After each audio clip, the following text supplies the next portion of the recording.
आज हम डिस्कस कर रहे हैं सोइल एंड फाउंडेशन इंजीनियरिंग में chapter number 10 bearing capacity of the soil में वेरी फर्स्ट लेक्चर में डिस्कस करेंगे हम concept of the bearing capacity, क्या होती है bearing capacity, and next safe bearing capacity क्या है, सेफ बेरिंग कैपेसिटी क्या होती है, अलाउएबल बेरिंग प्रेशर क्या है, आइसोबार्स क्या है। ठीक है जी, तो ये इम्पॉर्टेंट जो हमारी टर्म्स रहेंगी इसके बारे में हम जानेंगे। ठीक है, वन बाय वन। तो देखेंगे सबसे पहले कॉन्सेप्ट ऑफ बेरिंग कैपेसिटी।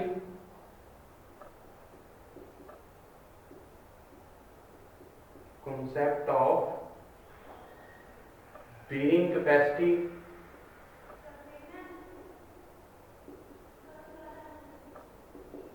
ठीक है। बेरिंग कैपेसिटी एक मोस्ट इंपॉर्टेंट चैप्टर है जो हम डिस्कस करने वाले हैं हम सॉइल इंजीनियरिंग में। ठीक है जी, तो बहुत सारी जो टर्म्स हैं वेरी इंपॉर्टेंट रहेंगी in this chapter of the soil engineering, bearing capacity of the soil. ठीक है जी, तो कॉन्सेप्ट क्या है, तो bearing capacity is defined as the bearing capacity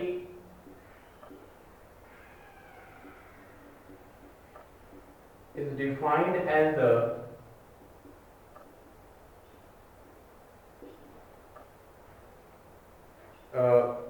load or pressure developed under the foundation without increasing introducing damaging movements।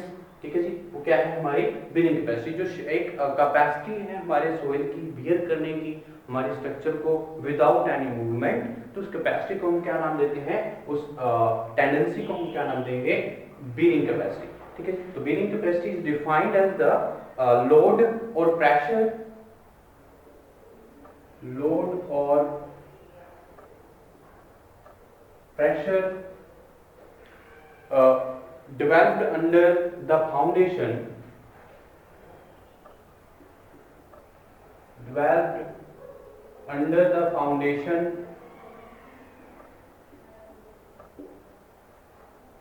without introducing damaging movements,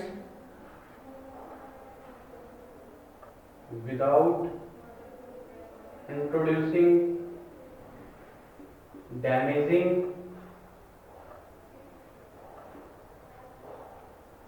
movements,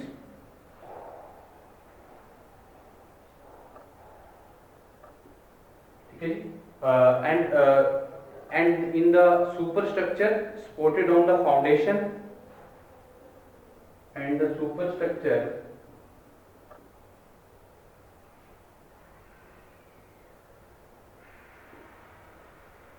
supported on the foundation, ठीक है जी। और अगर मैं बात करूं सिंस डैमेजिंग मूवमेंट्स में results from, since damaging movements में results from foundation failure or collapse of the structure as well as from excessive settlements।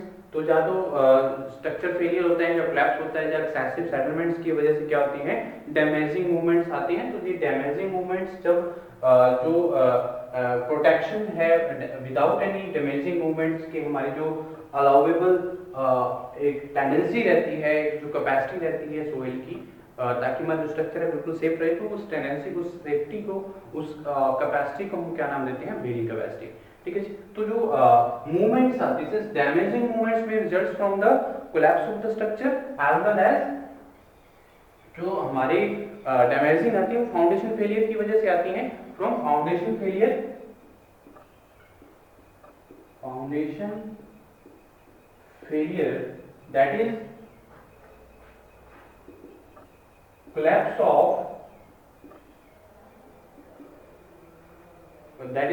of the structure as well as from the excessive settlements, the structure as well as excessive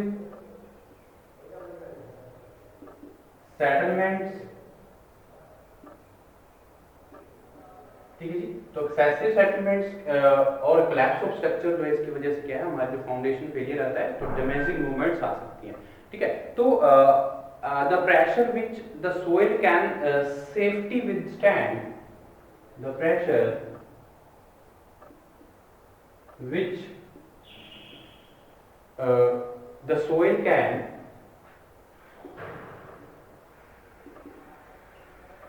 safely withstand is known as the safely withstand is known as the allowable bearing pressure, allowable bearing pressure। ठीक है जी। तो ये हमारा क्या है, allowable bearing pressure है कि जो प्रेशर की टेंडेंसी है, जो सोइल की टेंडेंसी कैपेसिटी जिसमें सेफली हमारा जो स्ट्रक्चर है विथस्टैंड रहता है, तो उस कैपेसिटी को हम क्या बोलते हैं, अलाउएबल बेयरिंग प्रेशर। ठीक है, तो the conventional method of the foundation design is based, जो हमारे कन्वेंशनल मेथड्स हम यूज करते हैं, the conventional methods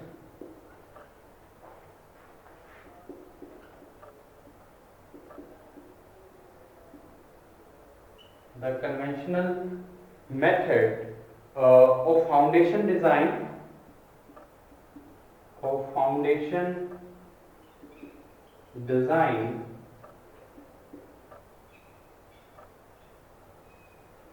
foundation design is based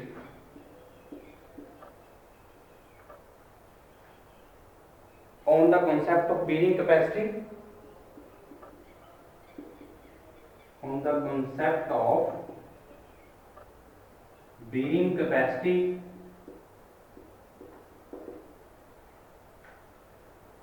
or allowable bearing pressure of the soil, allowable bearing pressure of the soil। ठीक है जी। तो ये इम्पॉर्टेंट हमारे जो हम बात करें कॉन्सेप्ट ऑफ बेयरिंग कैपेसिटी, तो क्या है, द लोड और pressure development of the foundation without introducing damage. ठीक है, मूवमेंट्स। तो हमारे स्ट्रक्चर में विदाउट एनी डैमेज जो हमारी स्ट्रक्चर है सेफली विथस्टैंड रहता है अगेंस्ट द डैमेजिंग मूवमेंट जो फाउंडेशन फेलियर की वजह से होती है, या कोलैप्स ऑफ द स्ट्रक्चर की वजह से, या हम बात करें एक्सेसिव सेटलमेंट्स की, तो एक्सेसिव सेटलमेंट्स की वजह से ही डैमेजिंग मूवमेंट्स आती है। तो इसके अगेंस्ट जो है हमारी सोइल विथस्टैंड रहती है, सेफली विथस्टैंड रहती है, उसको हम क्या बोलेंगे, बेयरिंग कैपेसिटी। जब हम बात करें प्रेशर की, तो प्रेशर सोइल का जो विथस्टैंड रहता है अगेंस्ट द एक्सेसिव सेटलमेंट्स और फेलियर ऑफ द फाउंडेशन। ठीक है, तो इस प्रेशर को हम क्या नाम देते हैं, अलाउएबल बेयरिंग प्रेशर। तो the conventional method of foundation design is based on the concept of bearing capacity and allowable bearing pressure of the soil. तो बेयरिंग कैपेसिटी और अलाउएबल बेयरिंग प्रेशर के बेस्ड पे ही हमारी जो मेथड्स हैं, जो types of foundation है, अगर हम किस तरह की जो फाउंडेशन डिजाइन कर रहे हैं, तो ये सारे जो ये डिपेंड करती हैं हमारे बेयरिंग कैपेसिटी की कॉन्सेप्ट पे और हमारे अलाउएबल बेयरिंग प्रेशर पे। ठीक है जी। तो अगर मैं बात करूं बेयरिंग कैपेसिटी होता क्या है, ठीक है, इसके बारे में जान लेते हैं। तो बेयरिंग कैपेसिटी है क्या, इसके बारे में देखते हैं। तो एक इम्पॉर्टेंट टर्म है जो हमारी बेयरिंग कैपेसिटी अगर इंक्रीज होगी तो हमारे जो types of settlement bearing capacity के बेस पे ही हम जो फाउंडेशन डिजाइन है वो कर सकते हैं, और किस तरह की जो फाउंडेशन है वो हम सिलेक्ट कर पाते हैं। ठीक है, तो ये इंपॉर्टेंट टर्म है बेयरिंग कैपेसिटी। तो देखते हैं बेयरिंग कैपेसिटी होता क्या है। ओके, ठीक है, तो द सपोर्टिंग पावर और load carrying capacity of the soil. ठीक है, the supporting power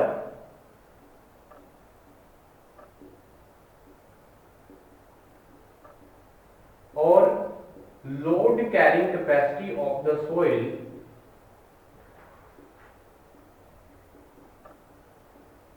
capacity of the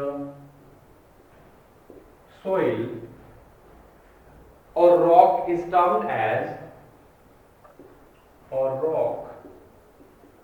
termed as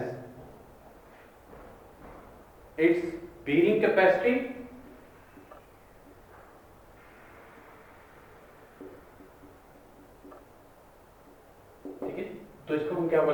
bearing capacity. तो supporting power और load carrying capacity of the soil और rock is termed as the bearing capacity of the soil. ठीक है, उसके बाद मैं बात करता हूँ net safe bearing capacity क्या रहेगी.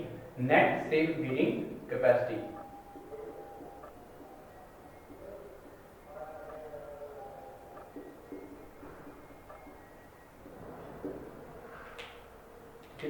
नेट सेफ बेरिंग कैपेसिटी क्या है इसके बारे में जानते हैं. तो the net safe bearing capacity is the net ultimate bearing capacity. The net safe bearing capacity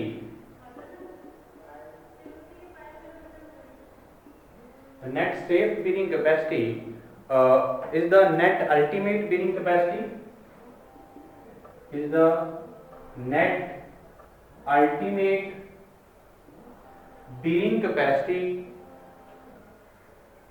ultimate bearing capacity. ठीक है जी. तो हमारी जो अगर मैं बात करूं नेट सेफ बेरिंग कैपेसिटी क्या रहता है. The net safe bearing capacity of the soil is the net ultimate bearing capacity, is the net ultimate bearing capacity by a factor of safety, bearing capacity by a factor of safety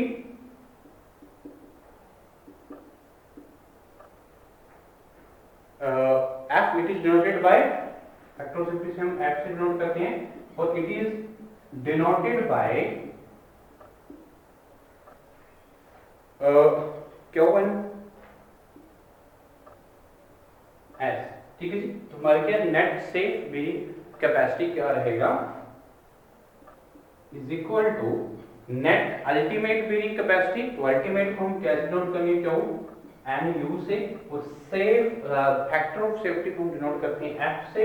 तो इस तरह से हम क्या करेंगे ये term जो है हमारी डिफाइन करती है नेट सेफ बेरिंग कैपेसिटी. तो क्या है ratio of the net ultimate bearing capacity of the soil to the factor of the safety. ठीक है. और क्यूएनएस क्या होता है हमारा net safe bearing capacity is equal to रहेगा safe bearing capacity of the soil, safe bearing capacity of the soil minus unit weight of the soil, unit weight of the soil और depth of the foundation. तो ये relation भी important है. ठीक है. तो इसके बारे में हम जान सकते हैं. तो नेट सेफ बेरिंग कैपेसिटी क्या होगा. उसके बाद हम बात करूं सेफ बेरिंग प्रेशर की. तो सेफ बेरिंग प्रेशर क्या रहेगा इसके बारे में जान लेते हैं. ठीक है. तो ये इंपॉर्टेंट टर्म्स हैं related to the bearing capacity of the soil. और फर्दर जो हम टेस्ट अप्लाई करेंगे कैरिड आउट करेंगे तो टेस्ट के अकॉर्डिंग हम net safe ultimate bearing capacities हम क्या करेंगे कैलकुलेट करेंगे. तो फर्दर हम जो डिस्कस करेंगे टेस्ट के बारे में देखेंगे कौन कौन. तो ये इंपॉर्टेंट टर्म्स हैं. तो सेफ बेरिंग प्रेशर क्या है, safe bearing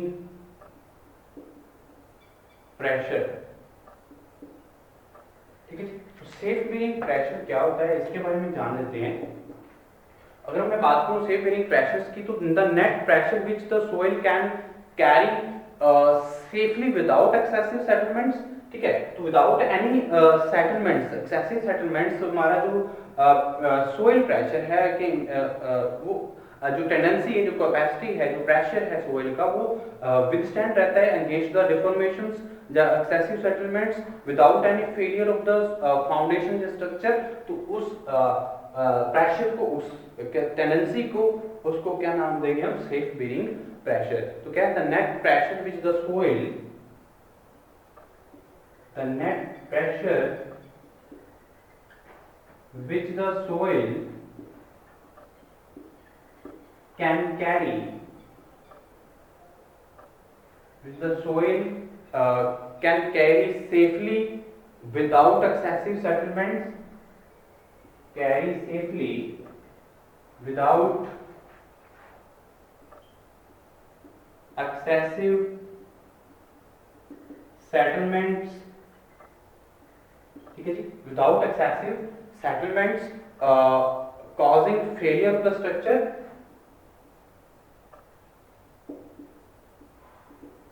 failure of the structure, that is that is termed as the safe bearing pressure, is termed as the safe bearing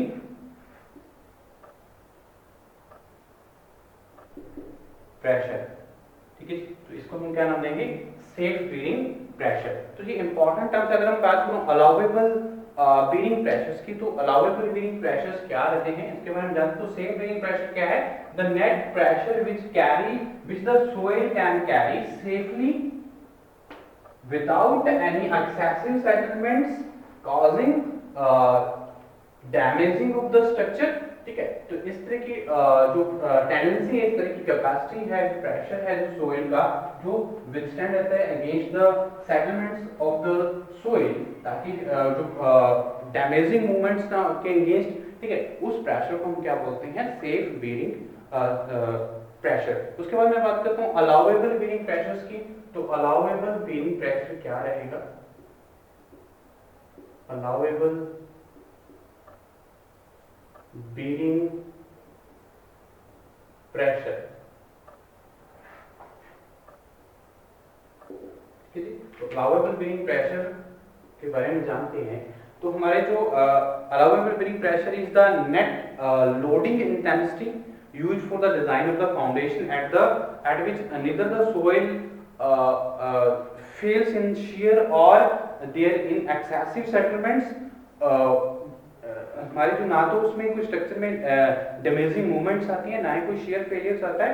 तो एक कैपेसिटी जो एक टेंडेंसी है, नेट अलाउेबल लोडिंग इंटेंसिटी है जो, ठीक है, को उसको क्या कर सकता है, ऑब्जर्व कर सकता है और प्रोटेक्ट रखता है हमारे बीरिंग, हमारे स्ट्रक्चर को without any damaging movements, without any share failure. तो उस टर्म को हम क्या नाम देते हैं, अलाउेबल बीरिंग प्रेशर। ठीक है, तो allowable bearing pressure is the allowable bearing pressure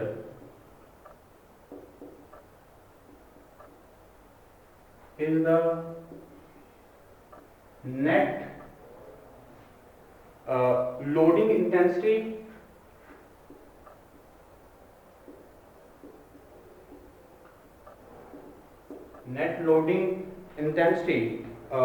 used for the design of the foundation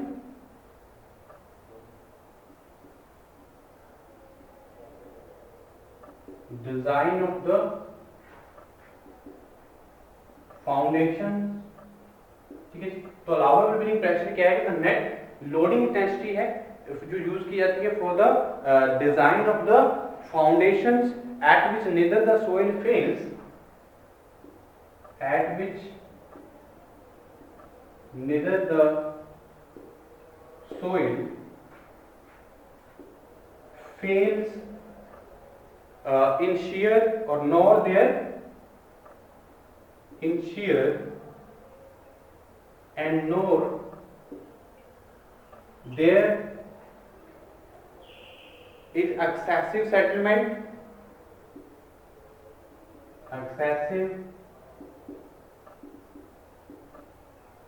settlements determinantal to the structure,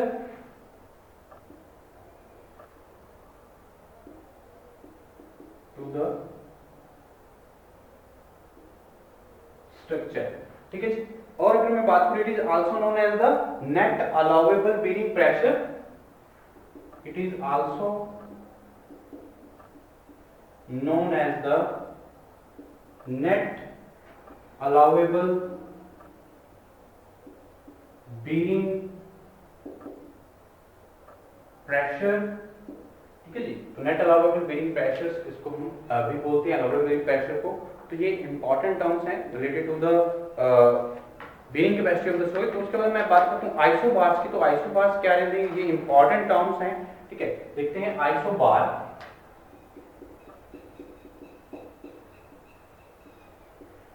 ठीक है जी, तो आइसोबार क्या है, एक कंटूर लाइन कनेक्टिंग, एक contour line connecting points of the equal vertical stress, connecting all points of the equal vertical stress below the ground,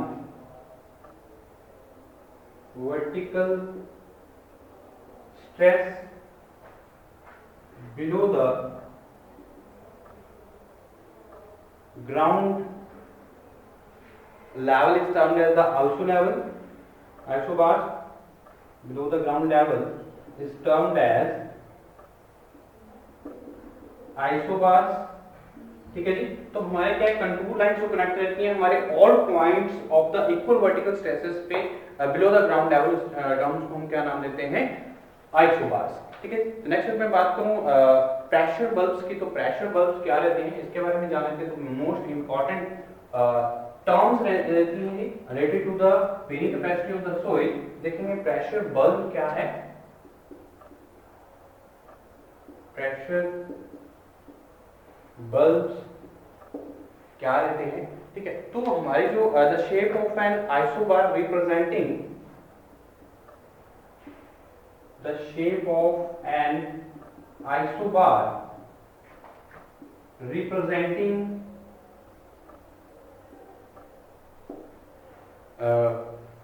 points of equal vertical stress,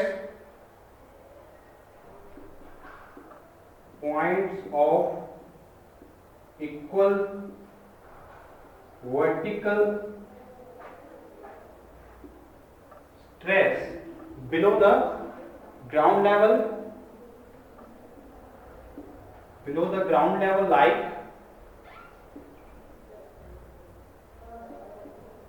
below the ground level like that bulb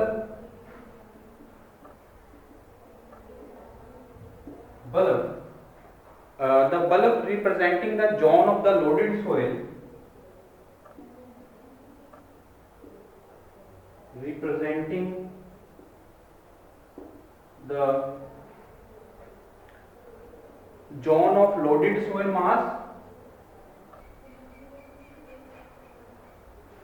zone of loaded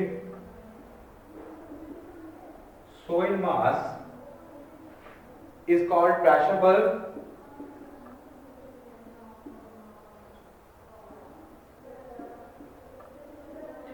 तो ये हमारी shape जो है 122 की वो represent करती है points of the all vertical stresses below the ground levels. ठीक है, लाइक अ बल्ब की तरह जो शेप रहेगी. ठीक है, जो स्ट्रेसेस को वर्टिकल स्ट्रेस को रिप्रेजेंट करती हैं हमारे. तो इस बल्ब रिप्रेजेंट के जोन ऑफ द जो लोडेड सोइल मास है उसके जोन को पूरा रिप्रेजेंट करता है. एक बल्ब की तरह जो शेप रहती है इस तरह के टर्म को हम क्या बोलते हैं, प्रेशर बल्ब्स. ठीक है, तो अगर लोडिंग कंडीशंस की बात करें हमारे लिए हमारा क्या है, ग्राउंड लेवल्स है. ये हमारा क्या है, ग्राउंड लेवल्स. इस पे लोडिंग कंडीशंस जो है, तो लोडिंग कंडीशन जो ग्राउंड लेवल पे लग रही है. ठीक है, मान लीजिए हमारा क्या है, ग्राउंड लेवल है.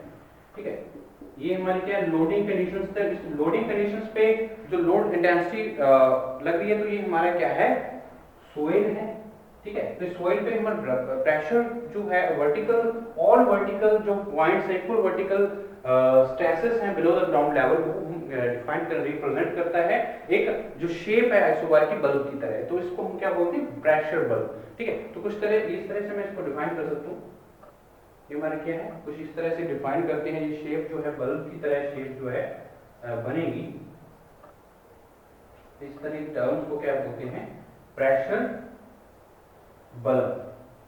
ठीक है जी, तो इस तरह टर्म्स को क्या बोलेंगे, प्रेशर बल्ब. तो ये हमारी फुटिंग्स हैं और डेप्थ अलग अलग जो डेप्थ, अगर मान लीजिए डेप्थ हमारे सोइल फाउंडेशन की यहाँ पे 0 है. ठीक है, और आगे क्या है, डेप्थ 0.5 है. अगर मान लीजिए यहाँ पे डेप्थ क्या है, 0.5 मीटर है. उसके बाद डेप्थ हमारी 1 मीटर है, 1 मीटर. तो फर्दर ये डेप्थ है पूरा, अगर मैं बात करूँ depth up to 2 metre 2.5 metre तक है. डेप्थ अप टू 2.5 मीटर तक हमारा जो प्रेशर बल्ब है ये हमारी इंटेंसिटी जो है all vertical stresses below the ground level को रिप्रेजेंट करती हैं. जो पॉइंट जितने भी आएंगे वर्टिकल स्ट्रेसेस जो हमारे लोडिंग कंडीशंस की वजह से. ठीक है, तो ये हमारा क्या काउंट करती हैं प्रेशर को. तो नेक्स्ट लेक्चर में हम डिस्कस करेंगे फैक्टर अफेक्टिंग बीरिंग कैपेसिटी, कुछ पॉइंट्स डिस्कस करेंगे, पॉइंट वाइज हम समझेंगे नेक्स्ट लेक्चर में नेक्स्ट टॉपिक्स को in the bearing capacity of the soil.